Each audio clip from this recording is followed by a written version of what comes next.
Thank you very much. Oh, how do I move the slides? Underneath the arrows or the mouse. Oh, down here. Oh, okay. Thanks. Actually, this presentation, I think, complements very well what John talked about. So he talked about within-sector allocative inefficiencies, and I'm going to talk about between-sector allocative inefficiencies.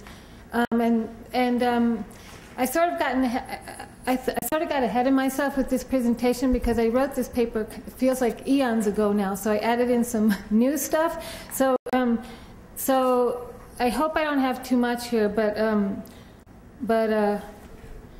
we'll see how it goes. So what do economists usually call structural transformation? Typically what we mean is the movement of resources from low productivity activities to high productivity activities and dual economy models such as those dating back to Sir Arthur Lewis.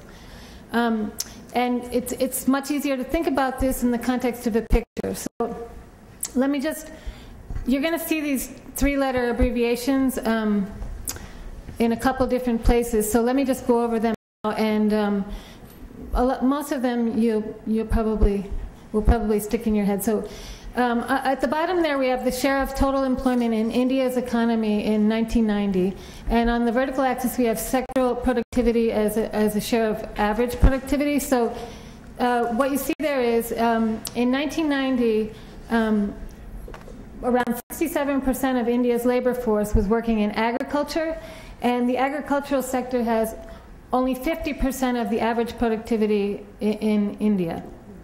The next bar is community services, private services, and government services. The purple is manufacturing, the blue is wholesale and retail trade, then we have transportation and communications, construction, mining, public utilities, and finance, insurance, and real estate. So what that picture makes starkly clear is that if you took all those people working in agriculture and put them, for example, in the manufacturing sector, you'd have a threefold increase in output per worker. Okay, so that is the kind of thing that economists mean when they talk about structural transformation. So what actually happened in India over the period 1990 to 2005? Well, this graph, you're going to see a lot of graphs like this. What this is showing you is on the horizontal axis, you have the change in the employment share between 1990 and 2005 in India. On the vertical axis, you have the log of sectoral productivity as a share of total productivity. And the size of the size of the circle represents the share of the labor force in that sector in 1990. So you see that big circle for agriculture. That's because most of India's population was still in agriculture in 1990. So we see here in India the kind of structural change that we would like to see. A reduction in the labor force in agriculture, an increase in the labor force in manufacturing, and other sectors that have above average productivity. You see the same type of pattern in China, although the time frame is a little bit different, 97 to 2007. So in the paper for the book, we didn't have data on China. We've only recently gotten these data. So China and India look great, but I didn't need to tell you that. You already know that. Maybe China's slowing down a little bit, but not too much. So what does the rest of the world look like? Here we have Argentina. So that's Argentina 1990 to 2005. You see a sharp contraction in the manufacturing sector, a big increase in the services sector, which has below average productivity. So this kind of structural change is what we call in the book a growth-reducing structural change. Why? Because you're shifting resources from a relatively high productivity sector to a sector that's not as productive. So automatically that lowers your output per worker. A similar story in Brazil, although it's not as pronounced. Nigeria, and I've checked like 50 million times these numbers, and I believe these numbers. Zambia, but it's not all bad news. Ghana looks better, although the low productivity in manufacturing in Ghana is a bit worrying. And Thailand looks more like China and India. So I could show you the picture for each of the 48 countries in the sample, but you'd probably fall asleep. And then I don't know what you would learn. So we want to know the answer to the question, how important has structural change been as a determinant of productivity and growth across regions over the time period 1990 to 2005? How are we going to do that? Let me just say, as far as globalization goes, I'm not going to use the term except to tell you that we chose the period 1990 to 2005 because it's the latest period for which we could get good data, and it's a period over which we think globalization intensified. It's the time period over which China entered the WTO, tariffs came down dramatically in both India and China, as well as all over the developing world. So we want to, so basically we need to define structural change. And if we want to explain it, we need to define it. And all this is saying is that we can define the changes in output per worker as a function of two things. The first term on the left-hand side is within sector productivity growth. That's what John talked about. I'm going to ignore that. The second term on the right-hand side is the structural change term. So it's the movement of workers across sectors multiplied by their end-of-period productivity.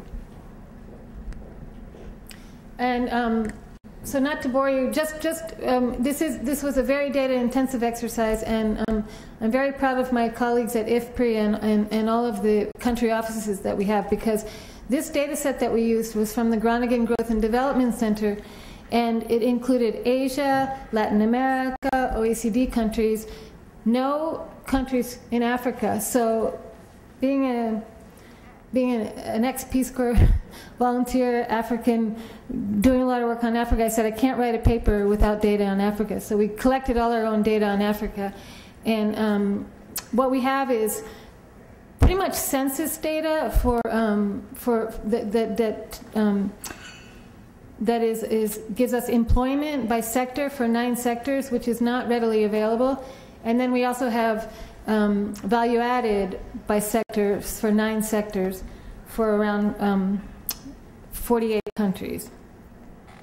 And what we do when we aggregate and when we do this calculation for all the countries in the sample, and then we aggregate by region, this is what we find, and this is what Marion showed you earlier. So what we find is for the period 1990 to 2005, the blue bar is the productivity growth within sectors, and the red part of the bar is the productivity growth, or positive or negative, that comes as a result of structural change. So you see, I think what's really interesting here is Latin America, Africa, and Asia are not that far apart in terms of within sector productivity growth. Where they're really different is when it comes to structural change. So both Latin America and Asia have experienced within sector productivity growth, but both continents have experienced negative structural change. In other words, in both continents, on average, people are moving from more productive activities to less productive activities. And in most of the cases, it's what we call deindustrialization. So what's going on here? So we do some econometrics in the paper to try to explain why this negative pattern of structural change. And it's a very rough exercise because we only have, we look actually only at developing countries in our econometric work, and we only have, we only have 27 countries, I believe. And on the left-hand side of our econometrics, we have this structural change term, which I just described to you. And on the right-hand side, we have a number of variables that we think are important determinants of structural change. So we would expect to see in countries with more surplus labor, more labor in agriculture, for example, we would expect to see more positive structural change, just because there's so much scope for moving out of the agricultural sector and into other sectors of the economy.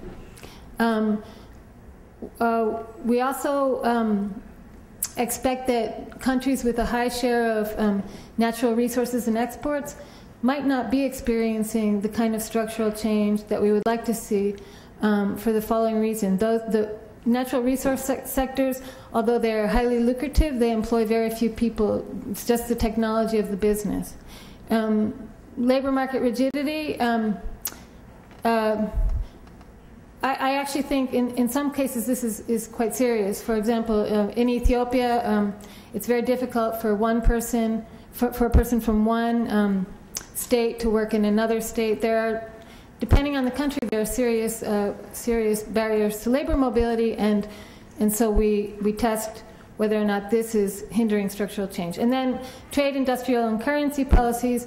John mentioned the paper by Nina. There have been a number of studies that show that trade has led to productivity gains at the expense of labor. Even Nina's paper from 2002 shows that large increases in plant productivity, but also a decline in employment.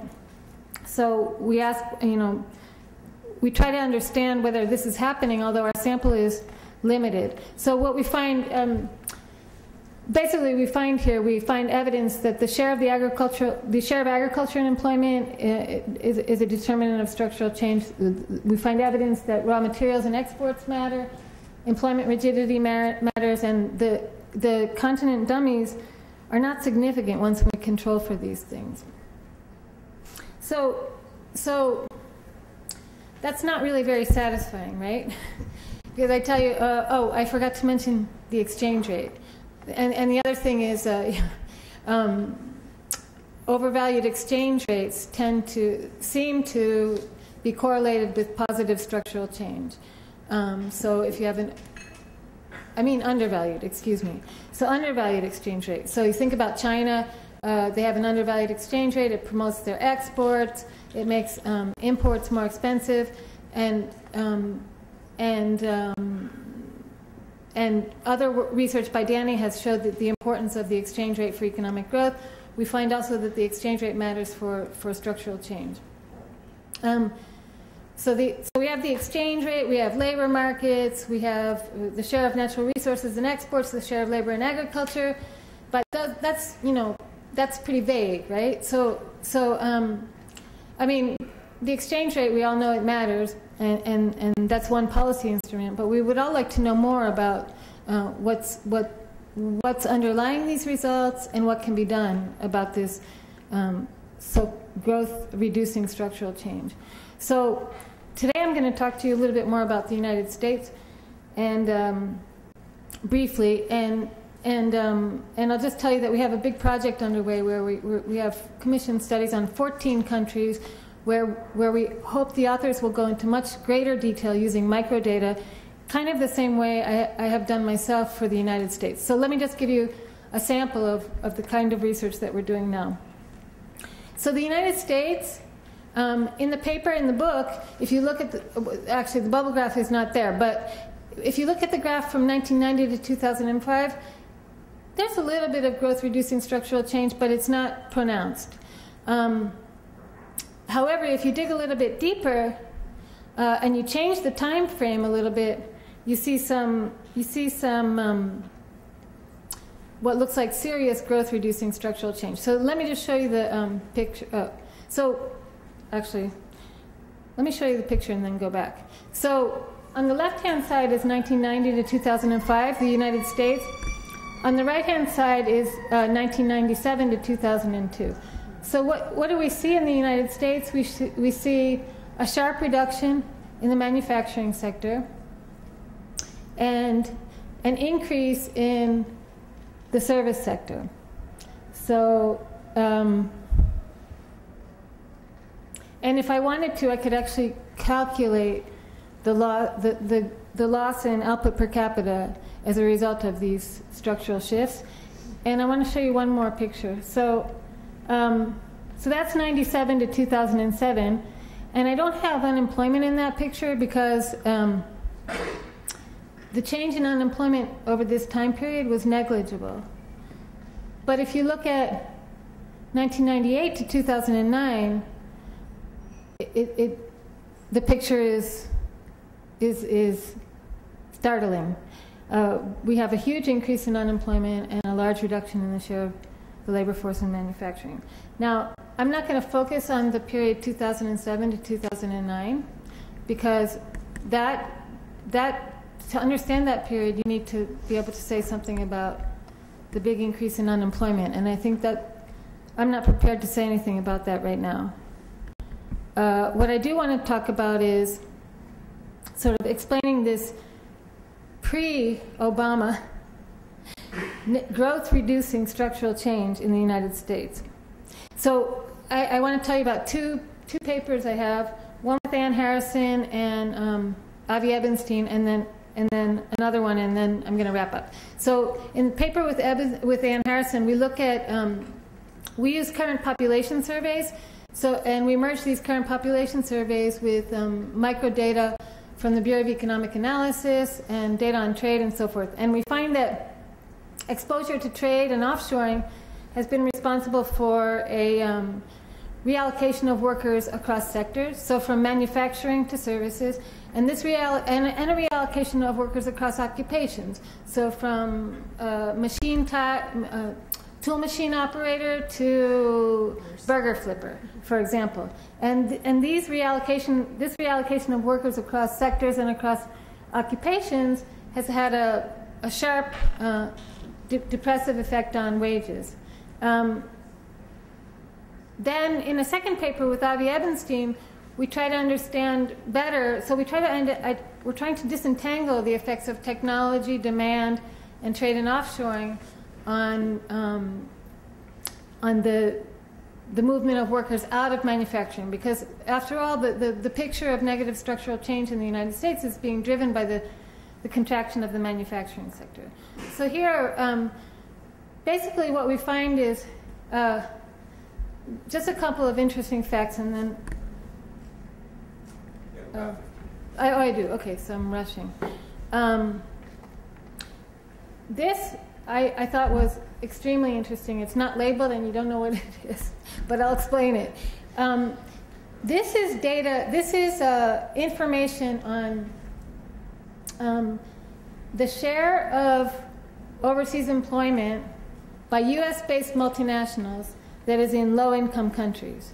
Okay, so the reason I think this is interesting is because for a long time, people working on international trade and foreign direct investment and so forth have been saying, oh yes, but all the trade is with developed countries and all the offshoring is to developed countries, so it can't be a part of the explanation for what's happening in the labor markets in the United States.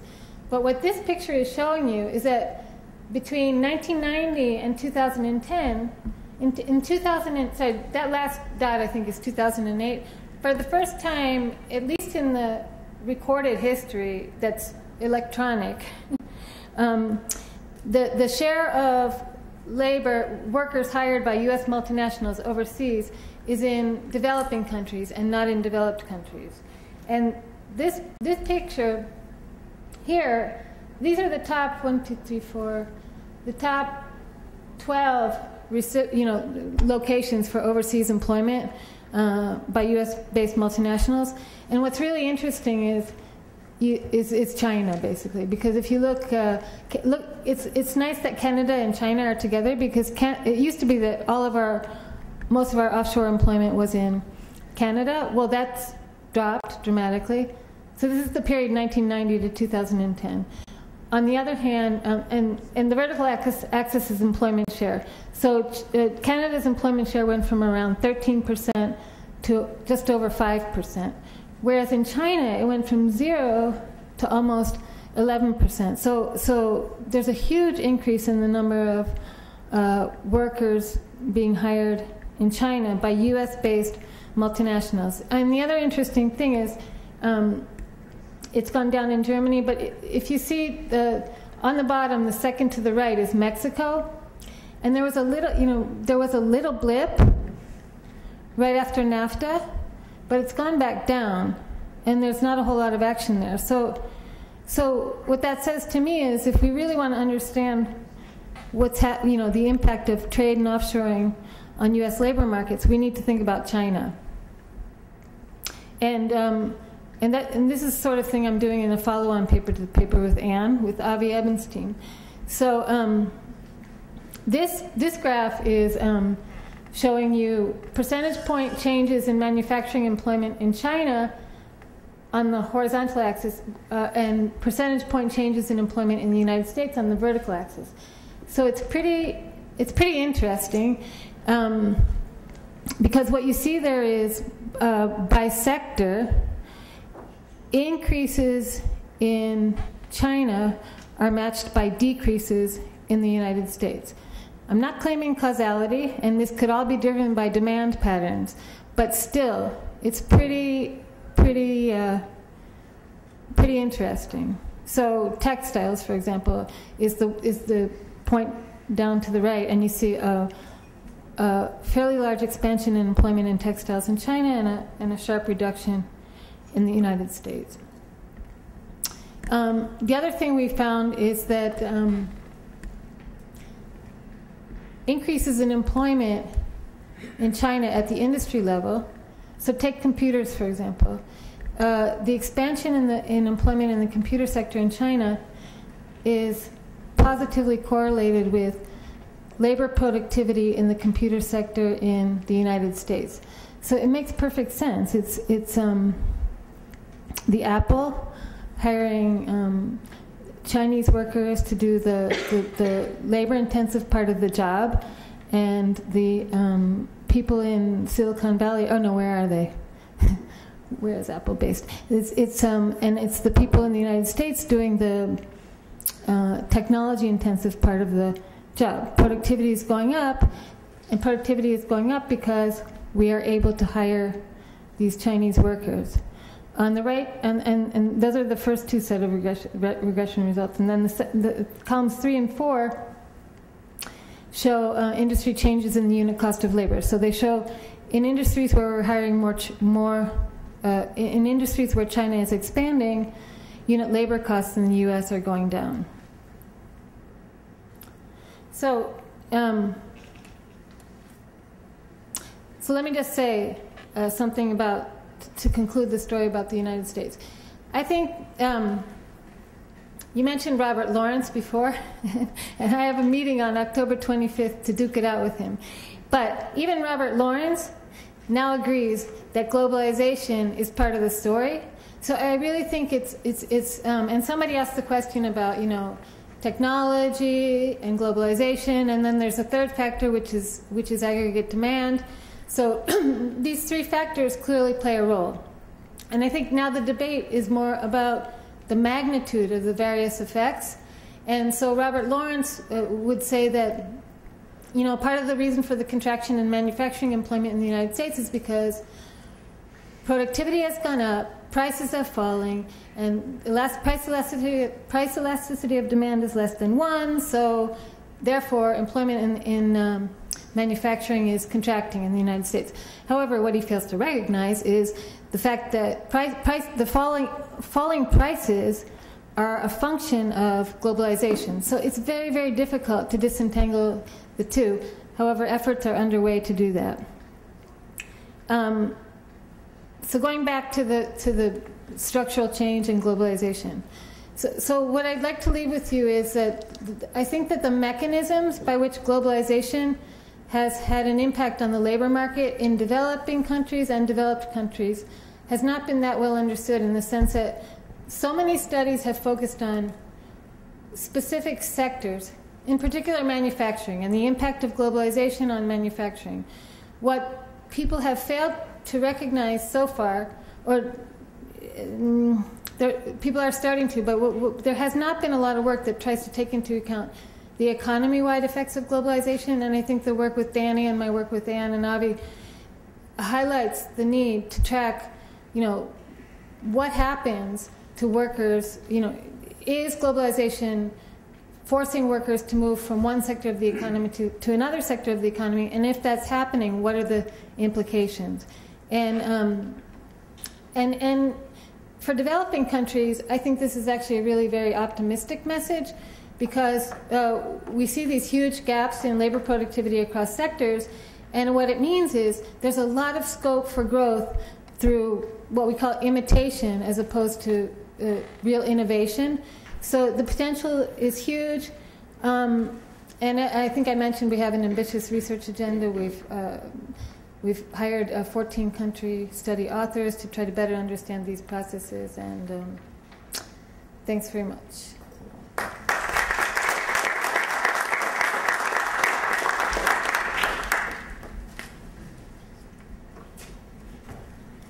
Thank you very much, Maggie. The authors have been very good at keeping the time, so we have about 15 minutes for questions and comments and discussion. Floor is open. Yes. And please identify yourself.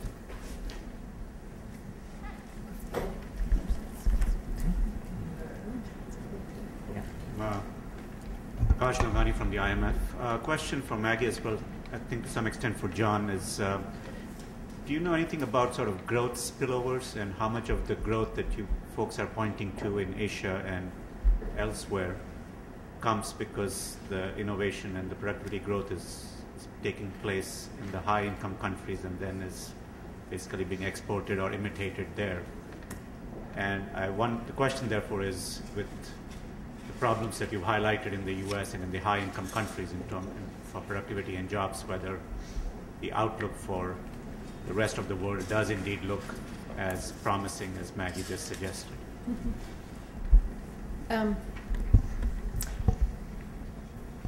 Well, it's interesting. Well, the productivity spillovers. Now I'm going to talk about a paper that Danny has just written, and that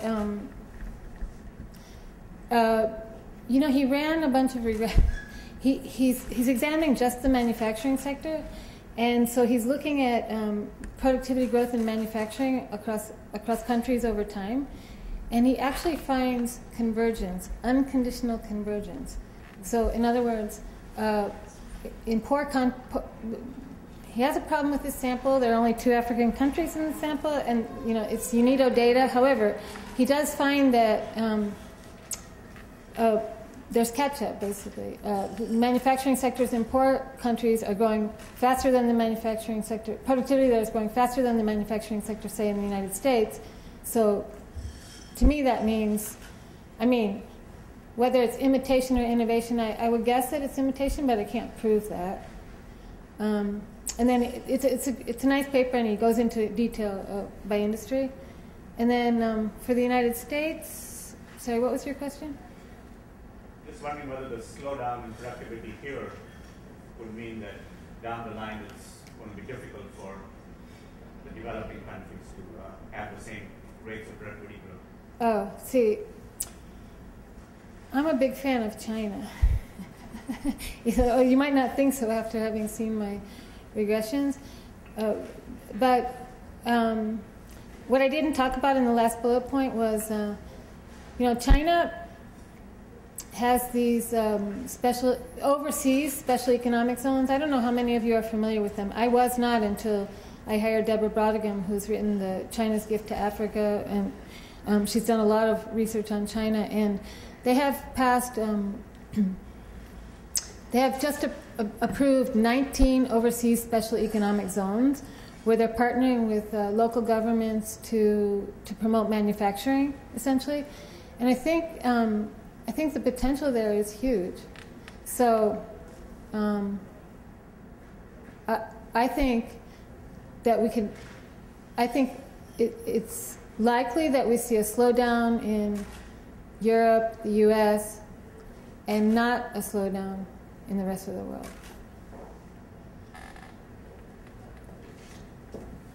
Other questions or comments?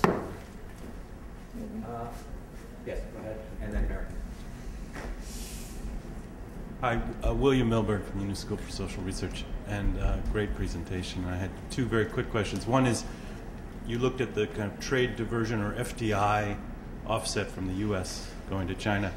Is part of this, the deindustrialization story that you're finding in Latin America also due to some kind of trade diversion? I know there's been a lot of work looking at China as diverting Latin American trade, for example. I haven't done any research on that myself, but I know a lot of people have, and I know people are finding that to be true. I can't imagine that it's not. I had a second question related to again, you didn't spend a lot of time explaining this really dramatic result about Latin America and Africa versus East Asia in terms of growth-inducing structural change versus growth-reducing. And I just wonder, in light of the first presentation on the need to remove distortions, if you couldn't comment on that, because it seems to be one of the, not to dredge up an old debate, but it seems that certainly one of the characterizations of East Asia versus Latin America is precisely the very strategic use of distortions, in contrast with a more liberal Latin American regime moving through the period that you've discussed. So I wonder if you would comment on that. Yeah, now I'm going to reveal my communist tendencies. Yeah, so I mean, we make this point in the paper that it's surprising that to see Latin America between 1990 and 2005 in the situation that it's in, precisely because it did follow so many of the, neoliberal prescriptions, liberalization, and so forth. And you only need to look at China to sort of understand the importance of industrial policy. Having said, I mean, that's a bit of a, general, but of course there are all kinds of distortions, and these are more prevalent in low-income countries, limited access to credit, restrictions on labor mobility that are much more harsh than anything in Europe or the United States. I guess the question is, you got to figure out what are the first-order distortions, and then what are the ones that don't matter as much, and go from there. I don't know if that answers your question. Marion. Thank you. Maggie, you find that having an undervalued exchange rate is good for structural change, for growth-enhancing structural change. We've seen in your presentation, also in John's presentation, that the US is not doing so well. It's not been doing well on structural change issues. I'm based in Europe, where Europe may be about to collapse, but it's still 30 to 40% higher value than the US dollar. To which extent are alignments or misalignments of currencies explaining part of the story of what is going on, in your opinion? Yeah.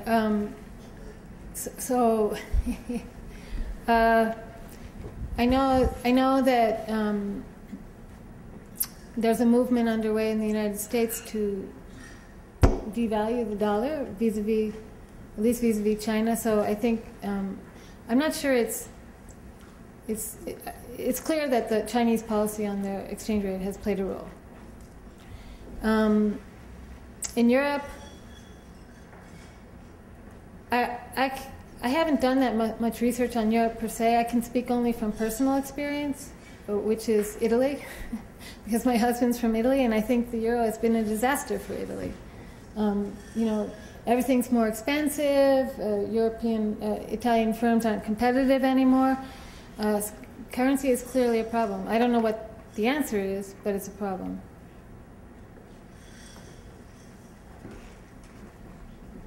If Fred Bergston was here now, you wouldn't get lunch because he would be talking about this issue through lunch. Maggie, wait, we have one more question. We have Mike Finger. All right, thank you again. Michael Finger, your last point about there's much potential in the developing world for imitation rather than innovation raises in my mind the question of intellectual property, which is an important part of what the U.S. presses for in trade agreements with developing countries. Have you done any work, or could you refer me to any work which looks at the question of pressure for intellectual property in developing countries? Is this a matter of U.S. companies collecting the rents on jobs created in the third world, or is this a matter of preserving jobs in the United States?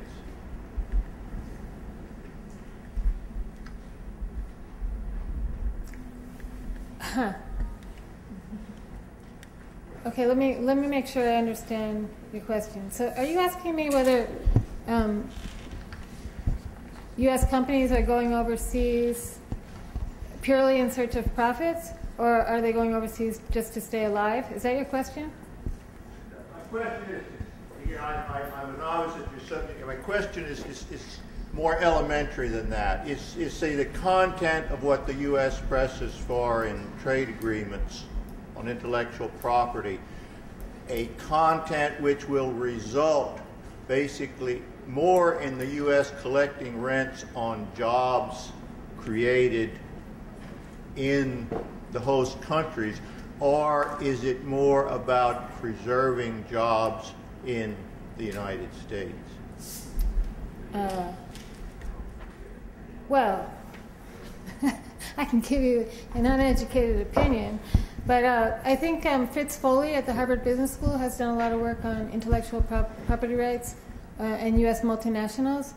So I'm sure he would know more than I, and Mihir Desai and then Paul Antras at Harvard Econ Department. But I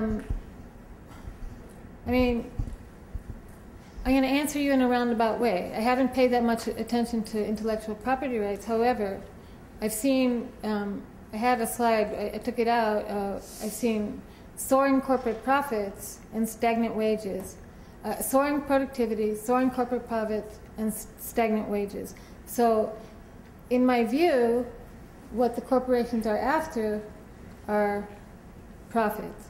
I mean, because it's a little bit akin to the question of, are firms being forced to go overseas because the only way they can compete is by hiring cheap Chinese labor, or is it really the profit motive? Obviously, it's a combination of both. But when you see how high profits are relative to the wages, the wage growth in the United States, I feel like they're after the profits.